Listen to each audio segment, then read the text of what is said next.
আল্লাহর নবী সাল্লাল্লাহু আলাইহি সাল্লাম আবু হুরায়রাকে দেখে আবু হুরায়রার মাথার ভিতরে হাত দিলেন, মাথার টুপিখানা ধরে আবু হুরায়রার মাথার ভিতরে হাত দিয়ে মাথা ভরাইতেছে আর বলতেছে, আবু হুরায়রা কতদিন খাও না? মনে হয় বহুত দিন খোদার যন্ত্রণায় কিছু খাও নাই, এর দিন হাসিল করার জন্য মনে হয় বহুত দিন কিছু খাও নাই, চলো আমার বাড়িতে যাই। আল্লাহর নবী সাল্লাল্লাহু আলাইহি সাল্লাম আবু হুরায়রাকে নিয়ে বাড়িতে গেলেন। বাড়িতে যাওয়ার পর আবু وسندنا وطبيبنا وطبيب قلوبنا ومولانا محمد صلى الله تعالى عليه وعلى آله وأصحابه وبارك وسلم تسليما كثيرا كثيرا. أعوذ بالله من الشيطان الرجيم.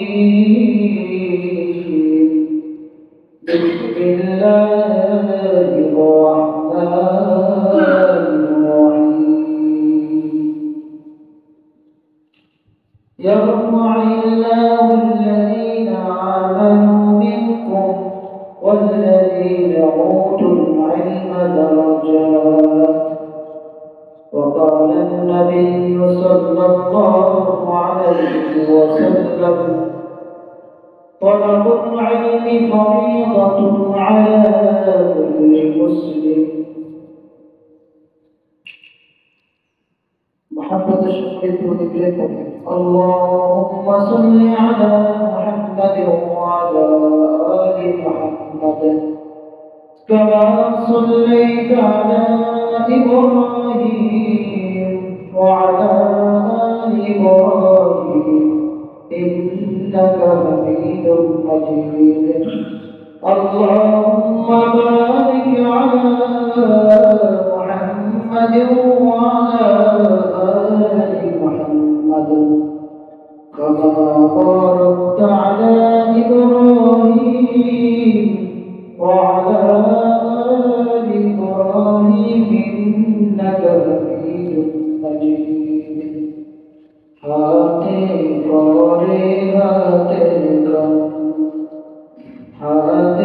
করে হাতের কাম, পায়ে করে পায়ের কাম। মুমিন মুসলমান মুহাব্বতের সাথে ডাকো আমার মাওলা, লা ইলাহা ইল্লাল্লাহ, লা ইলাহা ইল্লাল্লাহ, লা ইলাহা ইল্লাল্লাহ, লা ইলাহা ইল্লাল্লাহ। ডাইনে মাটি বামে মাটি,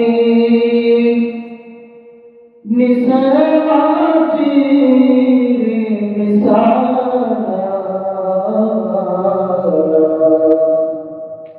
উপরে দিকে চাইয়া রইছে বাঁশের সামিয়ানা।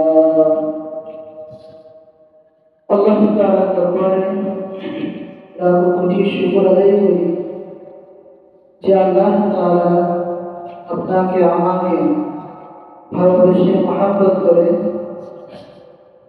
রমজানের শাবানের শেষ জুমা আল্লাহ তাআলা আমাদেরকে আল্লাহ তাআলার ঘরে 2 রাকাত ফরজ নামাজ আদায়ের জন্য সেই মহান রব্বুল আলামিন আপনাকে আমাকে সুযোগ করে দিলেন। সেই মহান রব্বুল আলামিনের দরবারে দিল থেকে শুকর আদায় করি, সকলেই করি আলহামদুলিল্লাহ।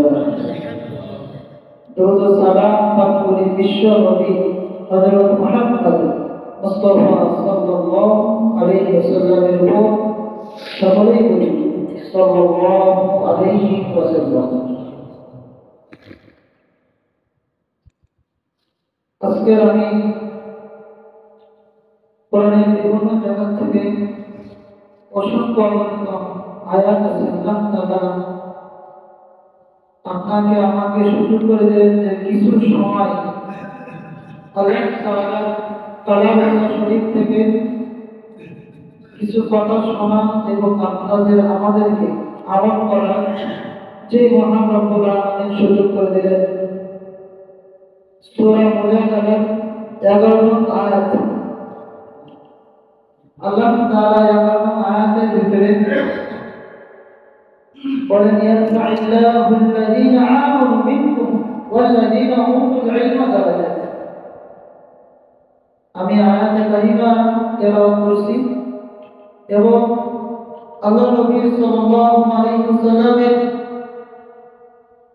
অসংখ্য অগণিত দরুদ শরীফ থেকে হাদিস থেকে একটা আয়াত আমি তেলাওয়াত করছি। হাদিসের ভেতর থেকে যে তলাবুল ইলমি ফরিদাতুন আলা কুল্লি মুসলিম, প্রত্যেক মুসলমান নরনারীকে ইলমে দ্বীন হাসিল করা এবং তার উপর ফরজ। আপনারা কেউ কেউ ভাবতেছেন যে আজকের তো রমজানের আলোচনা করা দরকার। এই রমজান আমরা পেয়ে গেলাম, আর 3 দিন 4 দিন পরে ইনশাআল্লাহ আমরা রমজান পেয়ে যাব। এই রমজানের আগে আমি একটা নিয়ত করছি যে এই আয়াতে কারিমা থেকে কিছু আলোচনা করার।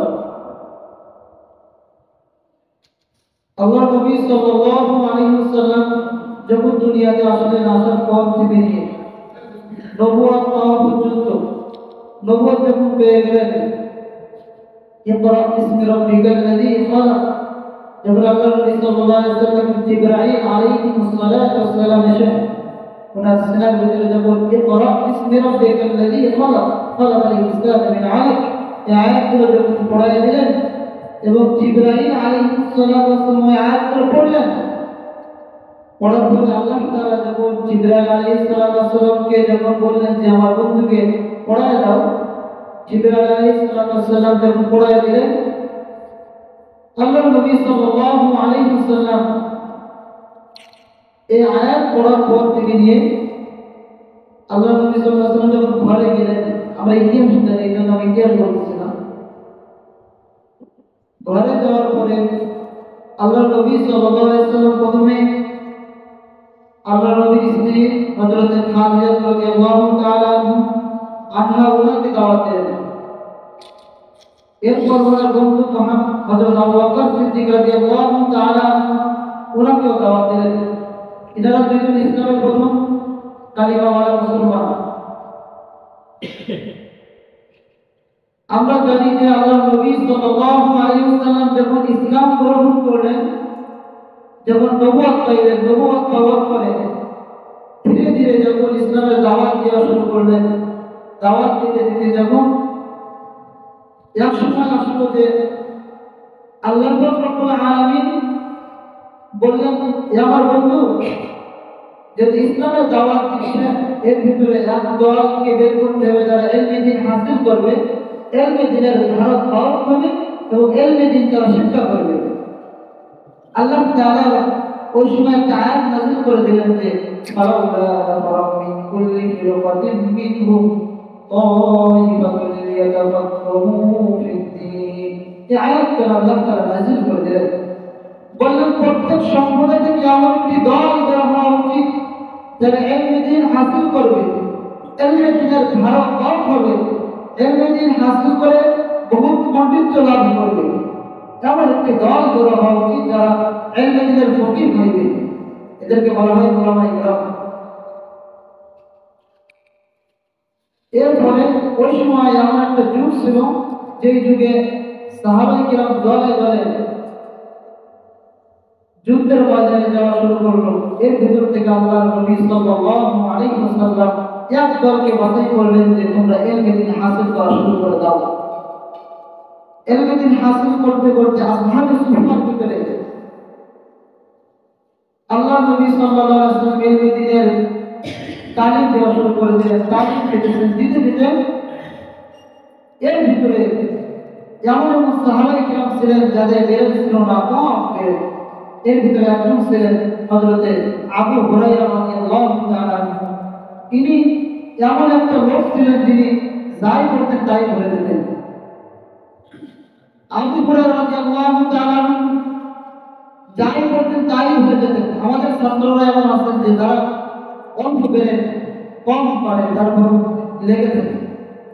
হযরত আবু হুরায়রা রাদিয়াল্লাহু তাআলা যখন আসহাবে সুফার ভিতরে থাকতেন মসজিদে নববীর, উনি সারাক্ষণ মসজিদের মধ্যে পড়ে থাকতেন। সাহাবায়ে কেরাম বলতেন, তুমি কি বাইরে বের হও না?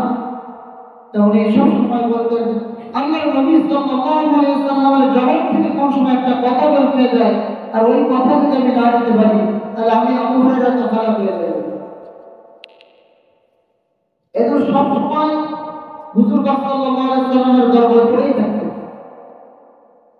একদিন এমন হয়েছে যে উনি খোদার যন্ত্রণায় এমনি হাসিল করার জন্য খোদার যন্ত্রণা, উনি এমন একটা লোক ছিলেন যিনি একটা পড়াতে যাওয়ার পর নবী সাল্লাল্লাহু আলাইহি ওয়াসাল্লাম বলে দিতেন উনি পারবেন না, পর্বত মনে থাকতো না। যেমন আমাদের যেমন একজন ছিলেন চট্টগ্রামে মাদ্রাসার মোহতামিম আছেন, উনি এরকম ভালো পাকা পড়তেন প্রতিদিন, সারাদিন পড়তেন, পড়ে ভালো পৌঁছে গাইতে পারতেন না, সবাই ভালো পৌঁছে গাইতে পারতেন না। প্রতিদিন হুজুর বলতেন ভালো ভালো ভালো ভালো ভালো ভালো এরকম পড়তেন প্রতিদিন। কিন্তু পরের দিন সকালে আবার হুজুর বলতেন ভালো পৌঁছে দেন। তা উনি সবসময় উস্তাদের খেদমত করতেন।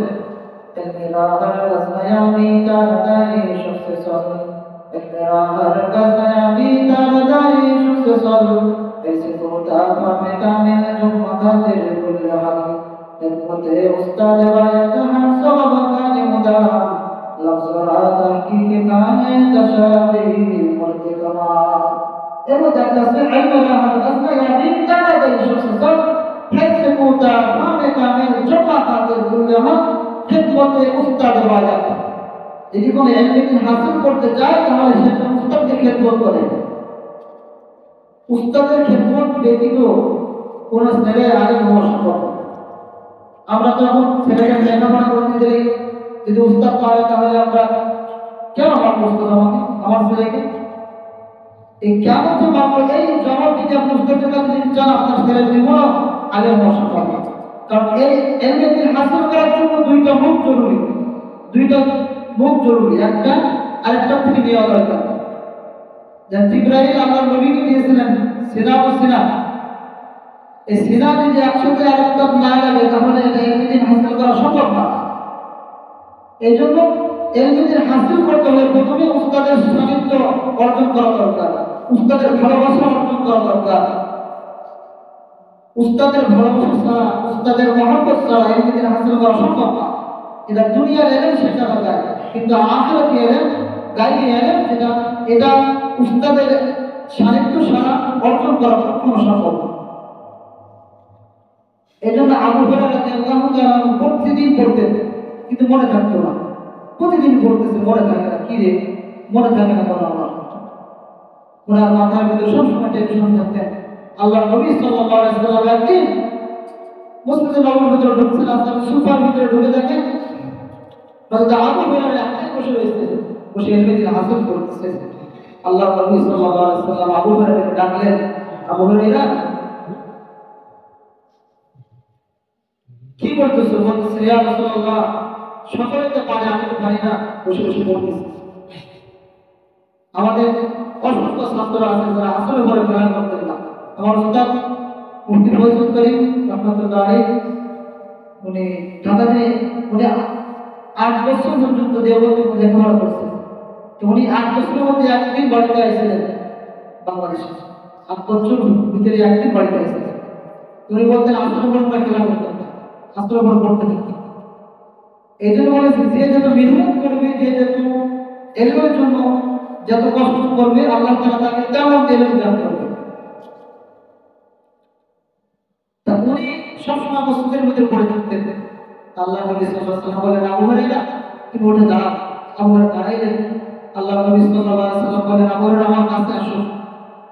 আবু হুরায়রা আল্লাহ নবীর কাছে আসলেন। আসার পরে আল্লাহ নবী সাল্লাল্লাহু আলাইহি ওয়াসাল্লাম ওনার সিনার সাথে আবু হুরায়রা সিনাকে মিশিয়ে দিলেন। আল্লাহু আকবার। বিষয় যে চাপ দিলেন, কোরবানের কাছে তিনবার চাপ দিচ্ছেন, কোরবানের কাছে একবার চাপ দিচ্ছেন, চাপ দিচ্ছেন। চাপ দেওয়ার সাথে সাথে আল্লাহর নবী বলেন, আবু হুরায়রা তুমি একটু গাল দ্বারা হা করো।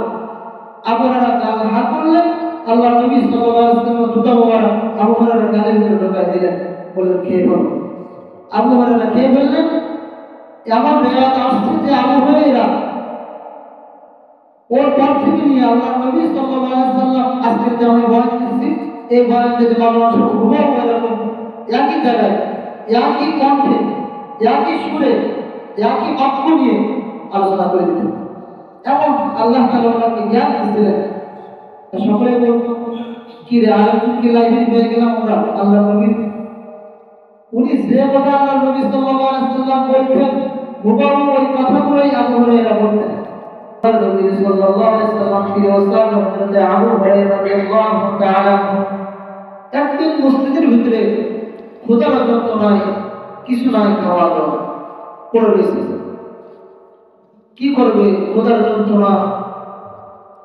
এখন উনি মসজিদে নববীর ভিতরে শুয়ে পড়ছেন। কেউ না কেউ মনে হয় যদি নিয়ে যায় আমাকে বাড়িতে, তাহলে মনে হয় খাইতে বলবো। ক্ষুধার যন্ত্রণায় আরবের মানুষ মনে করছে মনে ওনাকে মিরিগেরও হয়েছে। মিরিগেরও আর ওই সময় একটা যুগ ছিল যে জুতা শুকাইলেই মিরিগেরও ভালো হয়ে যেত।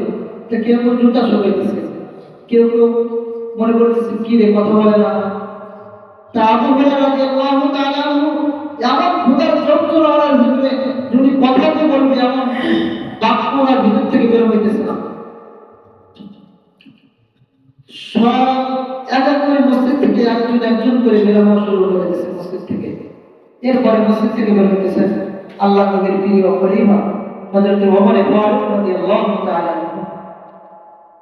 আবু হুরায়রা বলতেন সকলেই তো চলে গেল, তাহলে মনে হয় ওমর ফারুক রাদিয়াল্লাহু তাআলা আমাকে বাড়িতে নিয়ে যাবেন। তো ওমর ফারুক রাদিয়াল্লাহু তাআলা আবু হুরায়রার চেহারা দেখার পরে আবু হুরায়রা তাকাইলেন ওমর ফারুকের দিকে, চোখে চোখ পড়লেন, পড়ে দেখে হাই রে, আমি কেমনে বলবো আবু হুরায়রা যে আমাকে আপনার বাড়ির মেহমান বানান। তাকায় দেখে মনে হয় ওমর ফারুক রাদিয়াল্লাহু তাআলা 3 দিন পর্যন্ত খায় নাই, ওনার যন্ত্রণা এমন না চোখের ভিতরে দেখা যাইতেছে। তা ওমর ফারুক রাদিয়াল্লাহু তাআলা তাকাইলেন, তাকায় দেখলেন, দেখার পরে চলে গেলেন। এরপরে আবু বকর সিদ্দিক রাদিয়াল্লাহু তাআলা মসজিদ থেকে বের হইতেছে। আবু বকর সিদ্দিক রাদিয়াল্লাহু তাআলা ওমর ফারুককে দেখলেন, দেখার পরে আল্লাহর নবী সাল্লাল্লাহু আলাইহি ওয়াসাল্লাম হযরত আবু হুরায়রা রাদিয়াল্লাহু তাআলা বললেন, আল্লাহর কসম করে বলে আমি দেখলাম আবু বকর সিদ্দিক রাদিয়াল্লাহু তাআলা মনে 3 দিন পর্যন্ত খাই নাই। এমন ক্ষুধার যন্ত্রণা ওনার পেটের ভিতরে, ওনার চোখের ভিতরে দেখতেছি। আমি কেমনে বলবো যে আবু হুরায়রা যে আমাকে আপনার বাড়ির মেহমান বানায় দেন। এরপরে আল্লাহর নবী সাল্লাল্লাহু আলাইহি ওয়াসাল্লামের প্রিয় আপনার আমার সকলের প্রাণের মুরিদ হযরত মুহাম্মদ রাসূলুল্লাহ সাল্লাল্লাহু আলাইহি ওয়াসাল্লাম মসজিদ থেকে বের হয়েছে। আল্লাহর নবী সাল্লাল্লাহু আলাইহি ওয়াসাল্লাম আবু হুরায়রাকে দেখে আবু হুরায়রার মাথার ভিতরে হাত দিলেন, মাথার টুপিখানা ধরে আবু হুরায়রার মাথার ভিতরে হাত দিয়ে মাথা ঘোরাইতেছে আর বলতেছে, আবু হুরায়রা কতদিন খাও না? মনে হয় বহুত দিন ক্ষুধার যন্ত্রণায় কিছু খাও নাই, এর দিন হাসিল করার জন্য মনে হয় বহুত দিন কিছু খাও নাই, চলো আমার বাড়িতে যাই। আল্লাহ নবী সাল্লাল্লাহু আলাইহি ওয়াসাল্লাম আবু হুরায়রাকে নিয়ে বাড়িতে গেলেন। বাড়িতে যাওয়ার পর আবু হুরায়রা রাদিয়াল্লাহু তাআলা যখন বাড়িতে নিয়ে গেলেন, আল্লাহ নবী সাল্লাল্লাহু আলাইহি ওয়াসাল্লাম ঘরের ভিতরে ঢুকলেন, বললেন ঘরের ভিতরে কিছু আছে নাকি? বললেন কিছুই নাই, এক পেলা দুধ আছে। কি আছে? এক পেলা দুধ ছাড়া কিছুই নাই ঘরের ভিতরে। আল্লাহ নবী সাল্লাল্লাহু আলাইহি ওয়াসাল্লাম বললেন ওই দুধখানা আমার কাছে দাও। আল্লাহ নবী সাল্লাল্লাহু আলাইহি ওয়াসাল্লাম দুধখানা নিলেন, দুধ একটা পেয়ালার ভিতরে নিয়ে আবু হুরায়রাকে বললেন, আবু হুরায়রা আসহাবুস সুফার ভিতরে কত মানুষ আছে ক্ষুধার্ত? বলেন আল্লাহ নবী বহুত মানুষ ক্ষুধার্ত এরকম, তাই এলমে দিন হাসিল করার জন্য আসহাবুস সুফার ভিতরে পড়ে রয়েছে, শুধু এলমে দিন হাসিল করার জন্য। আল্লাহ নবী সাল্লাল্লাহু আলাইহি ওয়াসাল্লাম বলেন আবু হুরায়রা সকলকে ডাক দাও। সকলকে ডাক দিলেন। আল্লাহ নবী সাল্লাল্লাহু আলাইহি ওয়াসাল্লাম আবু হুরায়রার হাতে সকলকে বসায় দিলেন, বলেন সবাই লাইন ধরে বসে যাও। আল্লাহ নবী সাল্লাল্লাহু আলাইহি ওয়াসাল্লাম সকলকে বসায় দেন। আবু হুরায়রা বসায় দেওয়ার পরে আল্লাহ নবী সাল্লাল্লাহু আলাইহি ওয়াসাল্লাম এই পেয়ালা দুধ, এক পেয়ালা দুধ আবু হুরায়রার কাছে দিলেন যে আবু হুরায়রা এই পেয়ালা দুধ সকলকে বন্টন করে দাও। তা আমরা জানি যে খাদমদারি করবে সে তো সবার লাস্টে খাইবে, ঠিক না? আবু হুরায়রা রাদিয়াল্লাহু আনহু 3 দিন পর্যন্ত খায় নাই, ক্ষুধার যন্ত্রণা, এক পেয়ালা দুধ। এই যে সবাই ক্ষুধার্ত মানুষ, যার সাথে নিয়ে যাবে সেই ডাক্তারে খেয়ে ফেলবে। এখন আবু হুরায়রা একবার দুদিন থেকে তাকায়, আমার সাহাবায়ে কিরাম সকলের থেকে তাকায়, একবার নবীজির চেহারার দিকে তাকায়, বলে আল্লাহর নবী, এটা মনে বুঝাইতে চাইতেছে আল্লাহ রাসূল আমার খুব ক্ষুধার্ত, আমার একাই তো হবে না, আমি এত মানুষের কেমনে খাওয়াবো এক পেয়ালা দুধ? আর আমি খাদ্যদারি করবো, সবার লাস্টে তোমাকে খাইতে হবে, তাহলে বাঁচতে তো খাইতে হবে, বাঁচতেই তো ওরা খাইতে হবে, একজনের দিলেই তো শেষ হয়ে যাবে। আল্লাহ নবী সাল্লাল্লাহু আলাইহি ওয়াসাল্লাম রুমাল দিলেন, রুমাল দিয়ে বললেন আবু হুরায়রা এই রুমালের দিকে তুমি তাকাইবা না। রুমাল দিয়ে ঢেকে দিলেন, আল্লাহ নবী সাল্লাল্লাহু আলাইহি ওয়াসাল্লাম গায়ে রুমাল ছিলেন, রুমালটা ঢেকে দিলেন, বললেন আবু হুরায়রা তুমি এই দিকে তাকাইবা না, শুধু খাওয়াইতে থাকবা, তৃপ্তি সহকারে খাওয়াইবা, যে যত তাই চাই তাকে তত খাওয়াইবা। আল্লাহ নবী সাল্লাল্লাহু আলাইহি ওয়াসাল্লামের কথা শোনার পর আবু হুরায়রা একজন করে খাওয়া শুরু করে দিলেন। হাদিসের মধ্যে আছে যে একজন একজন করে বলা যায় 70 থেকে 80 না কত তার বেশি হবে, যে সাহাবীরা ছিলেন সকলে তৃপ্তি সহকারে খাইলেন। আল্লাহ নবী সাল্লাল্লাহু আলাইহি ওয়াসাল্লাম বললেন আবু হুরায়রা সকলে খাওয়াই দিলেন? বলেন ইয়া রাসূলুল্লাহ সকলে খাইছে, তৃপ্তি সহকারে খাইছে। বলছে বাকি আছে কে? বলছে ইয়া রাসূলুল্লাহ আমি আপনার খাওয়াই। বলেন আবু হুরায়রা তুমি খাওয়া শুরু করে দাও। আবু হুরায়রা রাদিয়াল্লাহু আনহু খাওয়া শুরু করে দিলেন, খাইতে খাইতে খাইতে খাইতে খাইতেছে, খাইতে বলে ইয়া রাসূলুল্লাহ আর পানি না খাইতে। আল্লাহ নবী বললেন আবার খাওয়া শুরু করো। আবু হুরায়রা আবার খাইলেন। আল্লাহ নবী সাল্লাল্লাহু আলাইহি ওয়াসাল্লাম বলেন আবু হুরায়রা আবার খাও। তিনবার আসতে যে আবু হুরায়রা তিনবার খাইতে বলে ইয়া রাসূলুল্লাহ আমি আর খাবো না। এরপর আল্লাহ নবী সাল্লাল্লাহু আলাইহি ওয়াসাল্লাম রুমাল উঠে বললেন যে যেমন দুধ ছিলেন আবু হুরায়রা বলছেন এমনই হুবহু এরকমই দুধ ছিলেন। সুবহানাল্লাহ। এরপরে আল্লাহ নবী সাল্লাল্লাহু আলাইহি ওয়াসাল্লাম নিজে খাইলেন, খেয়ে শেষ করে দিলেন দুধটা। এমন মর্যাদা আমাদের কর্মদাতা বহুত অসংখ্য আছে যে মানুষের ভিতরে খানা নাই, দুপুরবেলায় খানা নাই, সকালে খানা নাই, সকলেই বলবেন যাও সূরা ওয়াকিয়া পড়া শুরু করে দাও, আমরা তো ওয়াকিয়া পড়তে চাই না, সূরা ওয়াকিয়া পড়া শুরু করে দাও, খানা নাই, সব ছাত্র খানা নাই, ওয়াকিয়া পড়া শুরু করে দিয়েছে, বাস্তব পাই বলতেছে ওয়াকিয়া পড়তেছে, এর ভিতরে দেখে মানুষের ভিতরে বিরাট ভর্তি একজন চাউল পাঠাই গেছে। এই মুআজিজাগুলো আল্লাহ তাআলার কাছে দিতে হয়, দুনিয়ার মানুষ দিতে পারে না। এই জন্য আমি এই কথা বোঝানোর জন্য বলতেছি যে এই কোরআনের সাথে যারা সম্পর্ক লাগাইবে তারা শ্রেষ্ঠ হবে। আল্লাহ তাআলা এই কোরআনকে না মাতৃ নাযিল করেছে, এই জন্য রাত দামি হয়ে গেছে। এই কোরআনকে আল্লাহ তাআলা যে মানুষের ভিতরে দিয়েছেন, আমার নবীর ভিতরে, আমার নবী দাতা হয়েছে, সমস্ত নবীদের থেকে আমার নবী দাতা হয়েছে। এই কোরআন সমস্ত সাহাবায়ে কেরামের দিলের ভিতরে ঢুকছে, সমস্ত সাহাবায়ে কেরাম সমস্ত মানুষ থেকে দাতা হয়েছে। যে মানুষের ভিতরে এই কোরআন ঢুকছে সেই মানুষটা দাতা হয়েছে। এই জন্য বলা হয়েছে দুনিয়ার ভিতরে যে মানুষ এর ভিতরে হাসিল করেছে, আলেম হয়েছে, আল্লাহ তাআলা সমস্ত মানুষ থেকে তাকে দাতা করেছে। এই গিলাফ কোরআনের সাথে লাগছে, এই গিলাফ দাতা হয়ে গেছে। যে কাঠখানা কোরআনের সাথে লাগছে, এই কাঠ দাতা হয়ে গেছে। এই জন্য বলা হয়েছে আল্লাহ তাআলার কালাম যার ভিতরে থাকবে, কাল কিয়ামতের ময়দানে যখন একজন একজন করে হাফেজ কোরআনকে দাঁড় করাইবে আর বলবে পড়াতে থাকো তোমরা কোরআনে কারীম। আল্লাহ তাআলা বলবেন যে শুরু করো, তার দিলের সাথে কোরআন শরীফ শুরু করে দাও পড়া। আর রহমান আল্লামাল কুরআন খালাকাল ইনসান আল্লামাহুল বায়ান আশ-শামসু ওয়াল কামারু বিহুসবান। এমন তারতিলের সাথে যখন কোরআনে কারীম তেলাওয়াত করা শুরু করে দেবে, আল্লাহ তাআলা বলবেন কোরআনের হাফেজরা কই আয়, ওই উলামায়ে কেরাম যারা ছিল দুনিয়ার ভিতরে রাত নাই দিন নাই তোমরা ইলম হাসিল করার জন্য পাগল করেছিলাম। আমি আল্লাহ তাআলা বলছিলাম ইলম হাসিল করা ফরজ, তালাবুল ইলমি ফরিদাতুন আলা কুল্লি মুসলিম। আমার বন্ধু বলছিল ইলম হাসিল করা প্রত্যেক মুসলমান ধর্মের উপর ফরজ। এই ইলম হাসিল করা যে ফরজ আমরা শুনি, আমরা কোনটুকু আমল করি? আমি কিন্তু আজকের রমজানের বিষয়ে আলোচনা করা দরকার, বাবা আমাকে বলছে রমজানের বিষয়ে আলোচনা করতে, কিন্তু আমি এই বিষয়টা নিলাম কিসের জন্য? এই যে আধা ঘন্টা ধরে আলোচনা করতেছি, আমি একটা জিনিস বোঝাইতে চাইতেছি যে সামনে রমজান মাস আসতেছে, বরকতি মাস। ইয়া আইয়ুহাল্লাযীনা আমানু কুতিবা আলাইকুমুস সিয়ামু কামা কুতিবা আলাল লাযীনা মিন ক্বাবলিকুম লাআল্লাকুম তাত্তাকুন।